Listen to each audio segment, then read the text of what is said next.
Hello Year 3, so for the next couple of days we're going to be reading the story The Hodgeheg by Dick King-Smith, and he is a very famous author who you might have heard of before. There are a few chapters to this, so it's going to be done over 2, possibly 3 recordings. We'll see how we get on. So this is the story of Max, who becomes a hedgehog, and becomes a hodgeheg, a hero. So let's start and see how we get on. Chapter 1. Your Auntie Betty has copped it, said Pa Hedgehog to Ma. Oh no, cried Ma. Where? Just down the road, opposite the newsagent's. Bad place to cross that. Everywhere's a bad place to cross nowadays, said Ma. The traffic's dreadful. And that is a little bit of a problem if you're a hedgehog, because if you need to cross the road, people might not be able to see you coming. You're quite low to the ground and you're quite small. Now, Auntie Betty has copped it is the phrase, and unfortunately that means that she's passed away. Do you realise, Pa, that's the 3rd this year, and all on my side of the family too. First there was Grandfather, and then my second cousin once removed, and now poor old Aunt Betty. They were sitting in a flower bed at their home, the garden of number 5A, of a row of semi-detached houses in a suburban street. On the other side of the road was a park, very popular with local hedgehogs on account of the good hunting it offered, as well as the worms and slugs and snails, which they could find in their own gardens. There were special attractions in the park. Mice lived under the bandstand, feasting on the crumbs dropped from the listeners' sandwiches.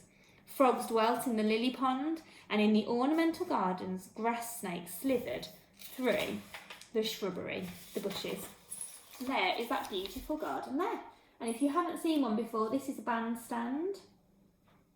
They're in quite a lot of parks, and they do have bands that play, but often they are empty now, which is a shame. You've got the lily pads and the pond, and beautiful place to sit here to watch everything. All these creatures were regarded as great delicacies by the hedgehogs, so they're nice treats to eat. And they could never resist the occasional night sport in the park. But to reach it, they had to cross the busy road. And if they were going the night sport, that means they were going out at night, so hedgehogs are nocturnal. If you ever see a hedgehog in the day, it might mean that there's something wrong with it, and there's places you can call to get advice on how to look after them. We've had to do that before here at my house.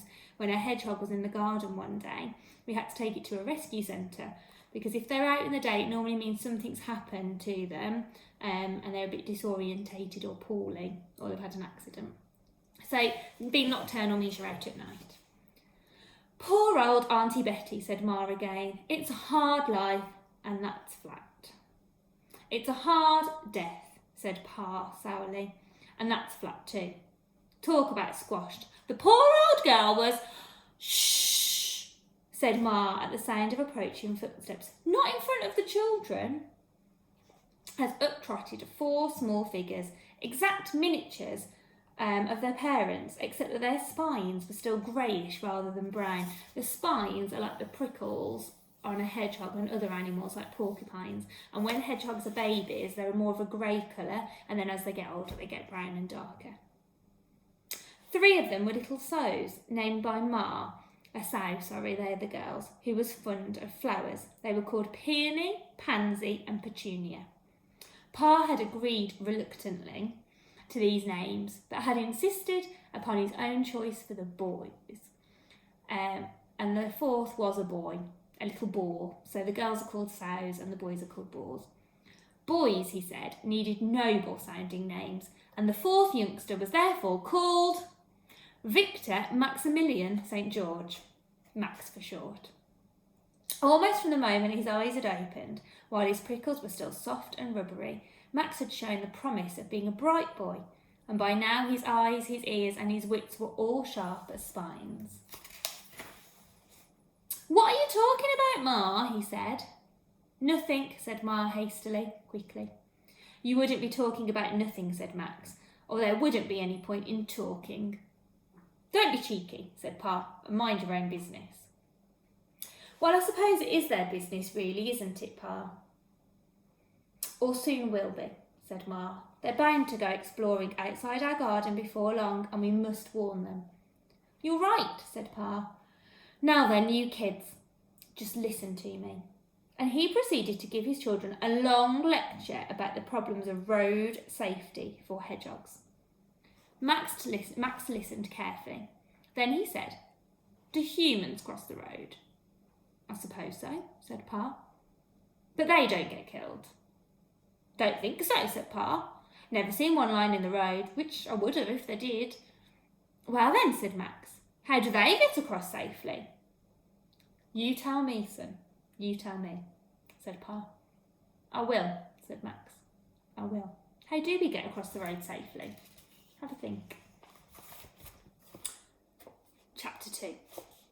Max began his research the very next day. He's going to go out the gate. He slipped out of the garden at dusk, ambled along the path by the side wall of number 5A, and crept under the front gate. Immediately he found himself over in a sea of noise. It was the evening rush hour, and the home-going traffic was at its heaviest. Cars and motorbikes, buses and lorries thundered past, terrifyingly close it seemed, as he crouched outside the gate, and he was confused and dazzled by their lights. The street lamps too lit up the place like day, and Max, nocturnal by nature, comes out at night, made for the darkest spot he could find, in the shadow of a tall litter bin, and crouched there with a hammering heart. Gradually he grew a little more accustomed to the din and the glare, and though he dared not move, he began to observe the humans, for numbers of pedestrians closed by. They were all walking in the narrow road on which he sat, a road raised above the level of the street itself by about the height of a hedgehog. They're safe, said Max to himself, because the noisy monsters aren't allowed up there. He looked across the street and could see that at the far side of it there were other humans, walking safely on a similar raised road. By noisy monsters, he's talking about the cars, so when we're on a pavement, the cars can't get to us, and that's where we're safe, but the hedgehogs don't have that. He did not, however, happen to see any cross the street. But they must cross somewhere. There must be a place further along. A part of him, for he was very young, said that he would find out about it another time, and it would be nice now to creep back under the gate to his family. But then another part of him was very determined, and set off to see if he could find this human crossing place. The street was a slight slope, and perhaps because of this, Max chose to go downhill direction. He moved very slowly, keeping close to the outer wall of the front gardens where there was some shadow, and he froze, stock still, whenever a human passed. But no one noticed him. Soon the houses gave way to a short row of shops, one of them that very newsagent's opposite which his great-aunt Betty, had breathed her last, and here his progress was more difficult. The shops were still open, and Max had to choose the moment to make a dash across each brightly lit entrance. This is tiring. Perhaps I should go back home, he said. But then suddenly, not far ahead, he saw what he was seeking. There were humans crossing the street. Sometimes singly, sometimes in twos and threes, sometimes in quite large groups, they stepped down from the narrow raised road and walked straight across the street without hardly looking left or right, and stepped up again at the far side, and off they went. And every time that anyone wanted to cross, all the traffic stopped. And they waited respectfully until the way was clear again. This was the magic place. Here, humans could cross in perfect safety. If humans can, why not hedgehogs? He's found our special crossing. How do people know the spot? How do cars and lorries know to stop? Cautiously he shuffled nearer, keeping close to the wall until he found himself beside a tall checkered pole on top of which was a glowing orange globe. Across the street he could see was a similar pole, and between these poles the humans walked.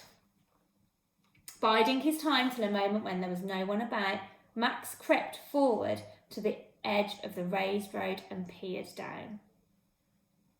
It was striped black and white, all the way from one side to the other. That was the secret. And that leaves us at chapter 3, which we will look at next time. I hope you enjoyed it. Let's see what Max finds out next time. Bye!